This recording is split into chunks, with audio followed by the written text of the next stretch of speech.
So, hello, everybody, and thanks for joining myself and my guest, whom I'll introduce in just a moment. I'm Carole Lyles Shaw, and this is another one in my series of interviews with some of my friends and colleagues from the quilt world. So, I hope you enjoy this conversation. My guest today is Valerie S. Goodwin. I've known Valerie's work for so long, and I'm just really thrilled to have her here with me today. I'm sure I'll be learning some things about her and her work along with you. Let me tell you a bit about Valerie. She is a mixed media fiber artist and an architect whose works of fine art are included in museum and private collections.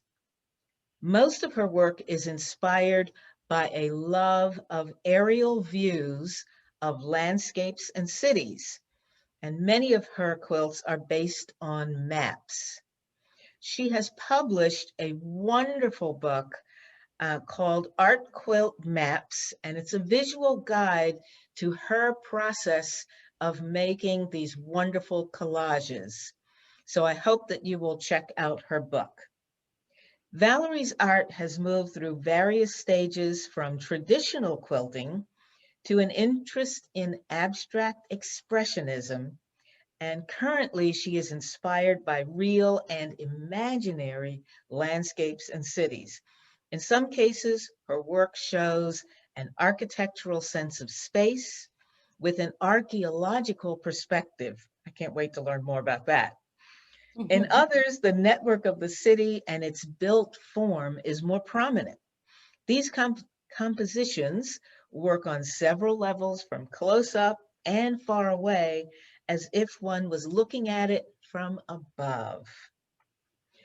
Valerie received degrees in architecture from Washington University and Yale University, and for over 26 years, she taught architectural design at Florida A&M University.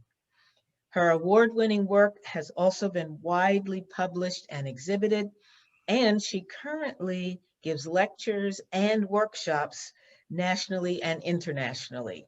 And I'll have a link so that you can find Valerie and communicate with her if your group is interested in bringing her in for that kind of opportunity. So with that, welcome, Valerie. Welcome, welcome, welcome. How are you today? I'm doing just fine. Thank you so much, Carole, for having me. It's my honor, and as I said, I'm just excited to learn more about you and your work. And I can see some of your work behind you there. Oh yes, that is some of my latest work. Yes. And we're going to hear more about that because I know you've got a new technology toy that we'll talk about too. Yes, I do. So let's go back a bit. How did you decide to become a textile architecture? I'm sorry, let me try that again. So let's go back a bit. How did you decide to become a textile artist when your training is in architecture? Well, I wouldn't say I decided, bam, I'm going to do that. It was just purely by accident. I had been teaching architecture for a couple of years after working in practice. And I was reading a book, a journal called the Journal of Architectural Education. And I came upon an article written by a female architectural professor, and she had the students study traditional quilt blocks. And they became diagrams that became spaces that then transformed into three-dimensional spaces that were to become a quilt museum. Wow. And it just got to me. I had learned to sew back in the 60s. I grew up in Connecticut, and every summer, my father would gather the family together, my mother and me and my three sisters. We would travel to Alabama, and there we would see his family and my mother's family. They grew up in adjacent cities, and my mother's mother was a home ec teacher. and she taught me how to sew. And I began with an itty bitty sewing machine. I don't even remember how, did you crank it? I'm trying to remember how it actually operated, but I made Barbie doll clothes. And then she taught me how to use a real sewing machine, and I started making clothes for myself and my sisters. And sometimes I would use a pattern, sometimes I would just sort of, I don't know, drape it, make it. And I'm sure they looked pretty problematic, but we all wore them. And I just loved sewing. But when I got to be in, I think it was junior high, my peers weren't doing it. And so I decided, well, this is not cool. Maybe I just shouldn't sew anymore. And I stopped sewing until shortly after I read that article. And so I was teaching beginning design at that point. And beginning design, it's the fundamentals of design. And it's taught in a very similar fashion across other design disciplines such as landscape architecture, textile arts, etc. And I thought it was a way to teach my students about color, shape, form, pattern, etc. And I had my students make paper quilt blocks, and I had them transform those little blocks into three-dimensional sculptures. And we have a fabulous shop at our school, and they made these sculptures from these patterns they made, and they made them out of plexiglass, metal, wood, etc. They were just really, some of them are really extraordinary. And then I had them take that and they had to make it a place for human beings to inhabit. And so they had to think about human scale and circulation and the sizes of things and so on. And they made little small exhibit spaces for their quilt block. And it became a pretty popular exercise. And my dean was so supportive. He let me try a number of different things across the curriculum, be it from freshmen all the way up to graduate students. And I developed a number of different ways of having my students learn about architecture using textiles. And so after doing that exercise with the freshmen, I asked myself, well, you seem to like quilts. Why don't you know how to quilt? And so what I did was I found a class at our local community college, and I took a 6-week class, and I made a sampler quilt. And I made it all by hand. And I heard myself asking the teacher, can I do it this way or can I do it that way? And she would say, no, you learn it the proper way. And I said, okay, this is what I tell my architecture students. So I learned traditional quilting. And I knew right away I wanted to express something architectural with it. But I found that traditional quilt making wasn't letting me be as expressive with it. And one of my colleagues showed me a Quilt National book, and that just really opened my eyes. And I said, what? I can do all these things with this medium? And I took a class at the Quilt Surface Design Symposium up in Ohio. And I took a class where I learned about fabric collage and fusing. And that just opened up a whole world for me. And I gradually started adding other ways of making, painting and so forth. So that's part of my story. Oh, and I can see how that background really shows up in the way you do your work, because there is, for me, a rather painterly aspect to it, Mm-hmm. although it's still very grounded in cloth. Mm-hmm. By the way, I will put a link for those of you who might not be familiar with Quilt National. I'll put a couple of links where you can explore that show, because it's a wonderful show of art quilting that has some links also to modern quilting. So there's always a blurry line there. So Mm-hmm. I will definitely put a link to that. Uh, that leads me to a question I want to ask you about something that you're doing right now on Instagram.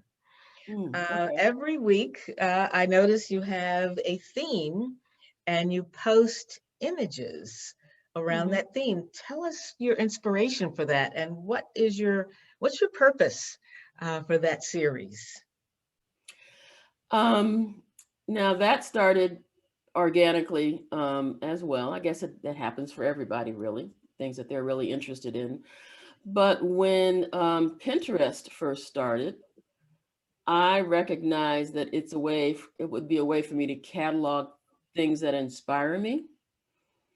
And I started using it in the classroom, and I would ask students to make boards of architectural work that they felt was inspiring or that they wanted to learn more about. And the developer of Pinterest was used to study architecture. And I don't know if I'm getting the story exactly right, but what I remember is I think he was a grad student, and he coupled up with somebody who was in studying computer technology, and they developed a very simple version of this program. And he saw where he could take it, and he stopped architecture school.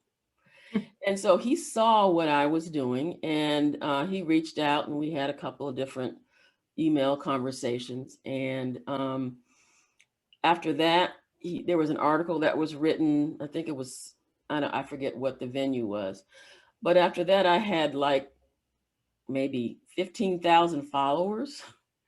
And so the more followers you have, and then you follow them back, you start to see Pinterest get populated with different things. And so I just started to develop all these boards, and so I had a knack for seeing common things between some of the images, and I developed boards that had certain thematic names. And then when I got into Instagram, I just started to post a theme. And I always tell my students you have to have eyes that can see. I think that's in the Bible too. I forget where it is. But really, you have to open your eyes and you have to see what's there and see what the possibilities are. And then for me, it was figuring out what was in common between things and how you could sort of develop these thematic boards. And then I just started each week, I just said, okay, this is the theme. I'm gonna get it from this board and I'm gonna post it. And then I always say, well, what am I gonna post next week? Because I never knew. But somehow it just kept coming to me. And so I still don't know what it's going to be. Past week, it was about books that inspire me. And before that, I tried to link the art to social issues because it was a very wrought time we were going through. Because I felt like, well, now's not the time just to post things that you think are aesthetically pleasing. Try and have things that have more meaning to them. And I'm not sure what I'm going to do tomorrow. Um, we'll just see how it goes. But I just felt like, so it was a way to start my day. It became a ritual to do the posting. And I felt like I really, really enjoyed it. And it helped me to catalog and see things that might impact my work. And so it's just something I really, really enjoy doing. Well, I love those daily postings, the weekly themes. Uh, for me, what I notice in terms of my response to the more design themes Hmm. is that it forces me to look closely at the art or the object, whatever you posted as the image, Hmm. to see the connection, to see what you're seeing. So in a way, it's like being in a design seminar with you Oh, in okay. little snippets. And I mean that very sincerely. Oh. And I know that uh, training one's eye is always a way to keep your own creativity fresh. It's not about looking Hmm. to imitate something. It's about educating your ability informing your ability to see and see beyond the surface, as you said, to see the connections and relationships and unexpected things in just the ordinary world around us sometimes. So I love those Instagram posts, and I'll put a little connection, a little note about it in this video in case you're not on Instagram. It's a reason to go on at Valerie Instagram. Goodwin Art. Yeah. Yep. So, and beyond that, Valerie also posts a lot about her own work and things she's developing and experiments she's doing. And we'll get into more of that in just a couple minutes when we'll see some of her work. One other question that I have is about quilt making, art quilt and all the other genres in quilting. What do you see happening in the quilt world now? I mean, in the past year or so, 2 years, what themes or trends, what are you noticing? What am I noticing? Well, this is not very current, but I'm really glad to see that the modern quilt movement has taken off, because I think that we need young people to understand quilting and understand its value. So I'm really happy to see that. I see that technology is impacting more of the work. At least maybe it's just because it's impacting my work a lot. But I do see that, you know, art in general is probably going to be impacted by technology and the things you can do with it, because it's just another tool, right? I mean, a pencil is a tool, and so is the computer and whatever else is to come. So that's what I see. I'm also wondering how much more the line between the art quilt and modern quilt will start to merge and blur a little bit. Because as when I'm in my modern quilter hat, I always keep the core principle of it's utilitarian. It's made to be used and washed and, you know, thrown on a ground for a picnic or across a baby, or in my case, across my knees when I'm watching Netflix. And when I'm in my art quilt mode, when I have that hat on, or I should say that needle in my hand, maybe, I'm looking more at expressing ideas, whether it's a design idea or a theme, a concept. And sometimes the two cross, and we see that in many modern the work of many modern quilters today, like Sean Kimber and some others. So it'll be interesting to see how those two worlds continue to dance with each other. So you're saying art quilting is quilts for the wall, more or less. I never really thought about it that way. I used to have a problem with people saying there's quilts and then there's art quilts, because both of them are artistic expressions. And I always was hoping that there was another way to define what people say are art quilts, because you don't say art paintings versus paintings, or art sculpture versus sculpture. And I think that's just something we have to grapple with. We probably may never have a solution to that, because, you know, quilts are thought of as being a kind of a domestic thing. And I had to grapple with myself exploring that, you know, as an architect. You know, you're in primarily a man's world, and I want to take on something that is looked at as being domestic. But I was surprised that my colleagues were really supportive. And I didn't have many people, you know, look askance at what I was doing. And maybe it's because of what I was trying to do with it. But I was really fortunate that I think that some of my colleagues really accept. I mean, they may not understand, but they accept my interest in that.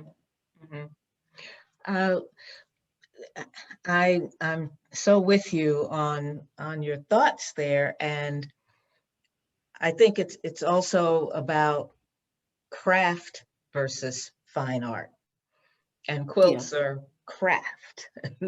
um, and I'm reading an interesting book, just started it, about the history of American craft, Mm. and and that author just jumps right into that argument in the first 25 pages of the book, and he's exploring that. I don't know that we'll ever have a true answer because at least once every 2 years there's a major article somewhere about Mm-hmm. that divide or not divide, and so forth. But anyway, that's that's a discussion for another roundtable maybe. But I do have to mention the work of Faith Ringgold, Yes. who Mm-hmm. took her paintings from the traditional stretched canvas to the quilt, and she had some very practical reasons for doing that. But Right. she really took that barrier and just bam, broke through Yeah, it, she did. She did. and Mm-hmm. inspires us today with that. Mm-hmm. Okay, Valerie's going to share some of her work, and I'm sure I'll have a few questions along the way. All right, no problem. So I thought I'd start by showing you one of my early pieces that was done using traditional quilt making. And this was my second quilt.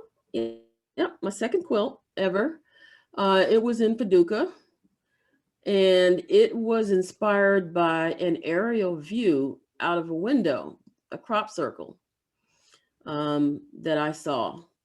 And so, I mean, it was okay, but to me, it was a little bit static. And actually, I wish I had included some of the close-up versions or a better quality image. Mhm. But this is how I started.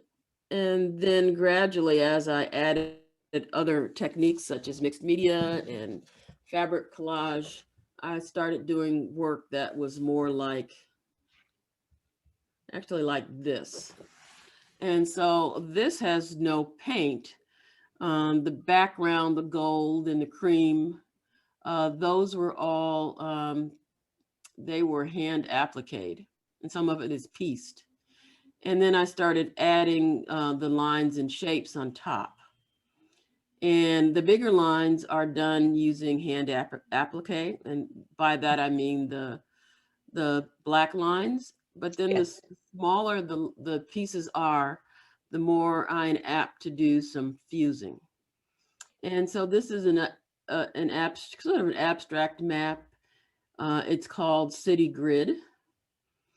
And I was really proud of this one. This was kind of one of my breakthrough pieces. And Approximately, can you go back? Sorry, Mhm. approximately what size is this piece? It's probably about 40 by 46, something like that. My pieces are not terribly big. Mhm. And can you say a little bit about how you quilted this piece? Yes, so you can probably see there's some circular quilting in it. Mhm. And so to me, this was the epicenter. And I just started going round and round and round. And then after I got to a certain point, I just started to respond with my quilting in terms of the geometry that I actually saw in the quilt. So I do not generally, well, I never do overall quilting unless it's a simple grid. I Mhm. try to respond to what's happening on the the um, the layer that I see. Great, thank you. Mhm. This is one of my narrative quilts. It's called the African Burial Ground, and it is owned by the International Quilt Study Center at the University of Nebraska.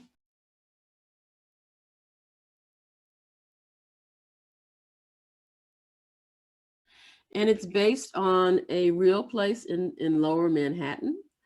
And there was, so on the right side is a map of Lower Manhattan as it exists today. And then the bigger area is a map that I found of this particular site back in, I think, the 17th century when the Dutch ruled, or not ruled, lived in Lower Manhattan. And if you look at this triangular shape, and if you look at this one over here, they're very similar. So this is where City Hall is and the courthouse.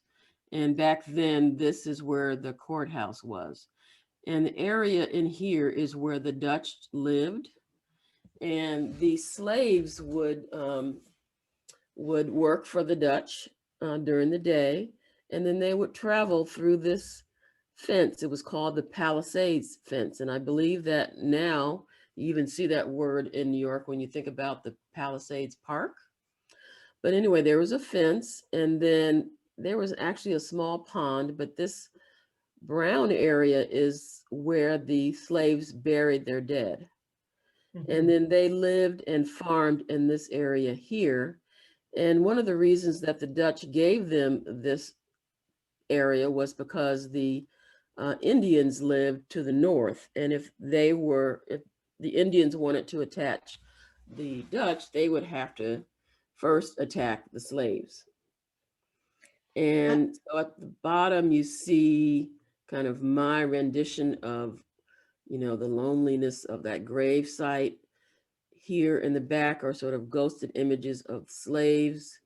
On the right is an image of the slave. And then I try to add a little bit of hope here. I've got an image of the Statue of Liberty. And I should say that the burial ground was uncovered in the 1990s when a developer was building a high-rise. And if you go, there's a couple of layers below the top layer. And in these layers are sidewalks and buildings from previous times. They went down a couple of layers and they found this burial ground, and they found all these artifacts. And of course, the developer did not want to stop building. There was a lawsuit, and archaeologists were able to go in and retrieve as much as they could before the developer finished up that high rise. I don't know if it's just me or if this was intentional. I actually see a secondary image of a slave ship. That bottom section between the two statues, between the two figures, Somewhere looks like that looks to me like the hull of a slave ship, and the sort of gold kind of sail type shape right above it. Yeah. For some reason, that's what hit me. It's really intriguing that people see different things in a piece of art. And so now I'm jumping way up in time, and this is one of my first pieces where I started using the laser cutter. And so all of those lines and shapes, those patterns you see, they were fabric that was cut using our school's laser cutter. And the thing I wanted to focus on was highlighting the lines by having it surrounded by translucent pieces of fabric. So this is the coastline of the city that I grew up in, and it's West Haven, Connecticut. And then to the right of that, where you see the patterns that look sort of like flowers or ray lines, that's just me adding some pattern and interest to the ocean. So I lived in a city that was along the Atlantic Ocean. So we see the light shining through this piece. So there's no batting or anything. How many layers of fabric are we looking at? 2 layers of fabric that is not cut, just solid layers of silk organza. And then the layers of the lines that are added to the top. Okay. Valerie has used a large-scale industrial laser cutting machine for many of her works in the past. but there is a home version available from a company called Glowforge. And here's another piece where I used the laser cutter. It's one of the series of pieces that I did. It's called the Cartographic Collage. And this was in Visions. I think it was last year or the year before. And it started out as a map of a real place. And at the time, or shortly before this, I was the chair of one of the students' theses. And they were looking at how to use the principles of collage, like the original principles of collage, how to use that as a way of designing architecture. And some of the principles, are layering. There's playing with scale in unexpected ways. There's merging. There's something that's called superimposition and so on. I won't get into all those definitions, but so at the top is something that is a map of some place that is real, of the black lines. And then these bigger shapes, those are real places. But then I added sort of, I guess, an invented part of it. There are floor plans of buildings that I just sort of created for this particular piece that start to look like bridges, or they start to look like islands that sort of bridge across these two bodies of land across this orange area, which is a body of water. And so I was playing with some of those ideas that I became intrigued by just because I was part of a thesis project. So what are these two pieces made of? So they're made primarily of silk organza, different colors, but the black lines, those were, what were they this time? I found that actually you can cut silk organza pretty well, the laser cutter, but also sports nylon cuts really well. And so I think that's what that is. It's just black sports nylon that I bought from Joann Fabrics. Since I've also started using a product that's called Evelon, which is it's a non-woven fabric that cuts really well. It comes in white and you can paint it. Ah, yeah, interesting. And here's another work that's of that whole series, and this is of a totally imaginary place. And while the previous one, well, I mean, just go back. There is no batting except for certain portions of this. And so this gray area right here, there are a couple of sort of gray, black areas, and even some of these areas that are the islands, they have batting in them. It's a little bit sort of like a modified trapunto, I guess. Yeah. And that's the same case here. And this is the piece where I discovered that, well, so what was happening when I started using the laser cutter is that I had to go through this psychological sort of struggle in my head to get rid of the batting, and it was no longer needed in the work that I wanted to do. But in this piece, I realized that I could do a piece that has batting and surrounding areas that don't have batting. So this area in here, the green and the pink, they all have batting, and the rest of it is very flat. It's just composed of silk organza or those laser cut map lines. And then here's another piece, and this also belongs to the Quilt Study Center at the University of Nebraska. And this is where I'm using that collage principle of scale, where the orange lines, those are made up roads, but they are at a bigger scale to the map lines that you can kind of vaguely see below it. And so it started with a real place, but then it became an invented place because of the way I collage certain elements on top of it. here is another piece where and this is one of my latest pieces. And what I was doing here was I was recycling some of the leftover map lines that I had accumulated. And I just decided I was going to try just to see where this took me with no preconceived notion in mind as to what I was going to make of it. And so it's sort of working like Jackson Pollock a little bit, you know, Mhm, mhm, not exactly, but these are just lines, map lines that are layered one on top of the other. There's a little bit of painting on the surface. So it started out with a big piece of silk organza, the white. Then there's some painting on it. Then there is application of the map lines.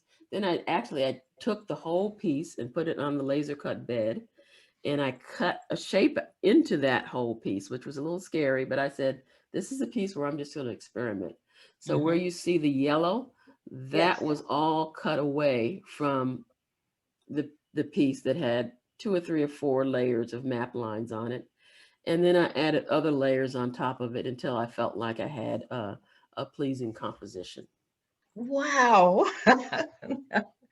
The complexity is just breathtaking. Well, thank you. I often kick myself because I wish that I could just work much more simply, but I've just decided I'm just going to accept the way that I just naturally find myself working. So this is a piece that I did right after the pandemic. We're all shut down in place. I couldn't get to a laser cutter. I never throw away any of the leftover pieces. So for instance, if I'm cutting this, you're going to have these voids. I Mhm, save them in a big box. And what I did was I took these bigger pieces that I had left over and I overlapped them just a little bit because before I cut them, I have Misty Fuse, a fusible on them. So overlap them. I ironed them together till I had one big surface. I started to add paint. Uh, and this is another piece where I didn't know where I was going with it. Uh, I had everything but the white, sort of the white line that you see here. And I thought it mhm, needed something else. So I added this painted white line that reminded me of a river. mhm. And so this piece is called The Meanderings of a Meandering River. Yes. And the last two pieces that you just showed us about what size are they? This one is 24 by 36. This one is a little bigger. It's probably 45 by 48. Okay. And then I'm this also one, noticing that last one, sorry to keep jumping back, Mhm. has some new colors that I have not been seeing as much. That violet purple color. Um, Yeah, I said, let me try some bright colors. Why do you always go for these sort of muted, toned down colors? mhm, mhm. I wanted to make something that felt a little bit happier. I was thinking of Monet and all those, the colors that some of the impressionists used. Yes. Mhm. And then this one is also made up of recycled laser cut pieces. Uh, and I didn't know what was going to happen with this. I wasn't happy with it until I added this really, really um, deep brown, those shards that you see in the middle. Mhm, I felt like it needed a kind of a focal point, mhm. and I call this shifting landscapes. So this Mm, is the last piece that I've done, and before I really got involved in doing the virtual workshops. mhm. And I don't Great. know if there's anything else. Oh, yeah, this is the one I'll end with. Okay. This piece is going to be in Quilt National, Mhm. and it's called Corrupt Connections, and it's a map of Washington, D.C. And embedded in this map are maps of places owned, ruled by despotic leaders Oh, that have attached themselves into the grid of Washington, D.C. as if they belong there. And that's all wow. I'll say. Wow. Ah, now that's a seminar. So Oh, should I gosh. stop sharing now? I have one question before we stop the share. Sure. And my question is, what prompted you to make this into two pieces? Although it's a diptych, but why are they two pieces? Because it was easier to work with. Mhm. It was just a very pragmatic reason. Right, okay. Yeah, Thank you. you're welcome. Ah, oh, I feel like I've just visited a museum. Uh, that's so nice to hear. I just in those few images, it was so interesting to see how your thinking has evolved. I mean, it's always fascinating with, I think, any artist, any quilter, Mhm. designer, or anyone in a particular genre. Uh, and then, you mentioned, why am I always using these toned down colors? Let me add some more color. And I'm all about color, as you can see behind me here. So there I can't guess be we all enough have our color. natural tendencies, Yes, we do. right? Mhm. So tell me a little bit about the teaching. I know I mean, you've been teaching for years, obviously, in the Yeah. architecture field. And I know you've been teaching some quilt and design because I took a workshop with you when you came to Sarasota a few years ago. Right, right. But tell me what you're doing now with the virtual teaching, how you've made that shift. Well, I have been involved in with two venues so far. Craft Napa, that's run by Pokey Bolton, and that was a live event. And so it was a live event, but I also used pre-recorded sections of it.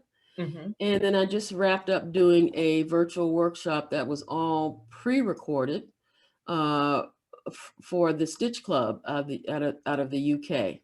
Hmm. It's textile artist or textileart.org. And that was a lot of fun. I created a small map project for them. I tried to focus on the hand stitching, and every day for 2 weeks, I would wake up and go to their website and I would see all these really wonderful pieces that people were doing, both using my techniques, but then some of them adding their own, and some of them had such wonderful stories involved. So I'm in the process of creating some virtual workshops.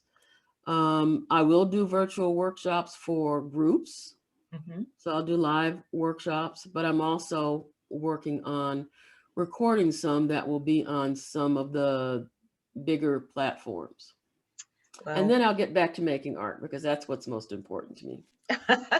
yes, it's always a challenge to balance all the things that we are in our lives. I mean, we all have so many roles, Right.